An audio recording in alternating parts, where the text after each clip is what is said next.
Let's explore the customizable hardware on the Dilution Solutions Controller. Another cool feature of this as well is the hardware calibration on it. Yeah, anything that we're really controlling through here, and then you can pick on any piece of hardware and get a lot of settings within that too. So This is actually one of the favorite things of a lot of people that use this controller actually is, you know, so for our stock solutions, a lot of people really try to fine tune their stock solution mix to hit exactly, you know, the EC they want. So when they start pumping that into a recipe, they're just hitting their EC and pH targets.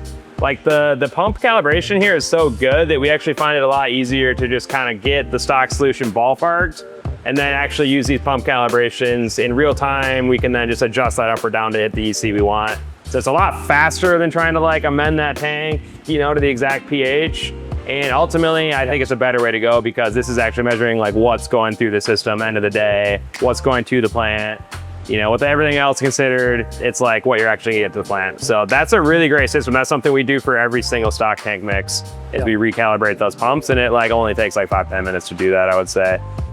The flexibility on like the back end configurations, as far as we can like do settings for all of our pumps, batch tanks, like what rooms are what zones are what. We can create zones if we want to feed some just arbitrary group of tables, say, together. Like it's very easy to set that up. Like that's one of the coolest things about this controller is that it's really easy to reconfigure. So I think that's really good for like scalability where, you know, we want to add rooms, we want to add whatever. It's like extremely easy to reprogram all that stuff. And an example of that was our veg.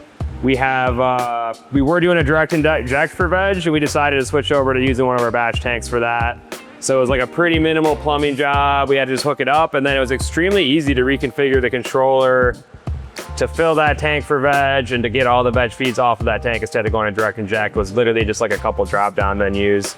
So nothing really complicated with that level of like, you know, customization. So changing buildings, expanding buildings, it's like really easy for this to scale and update as you go.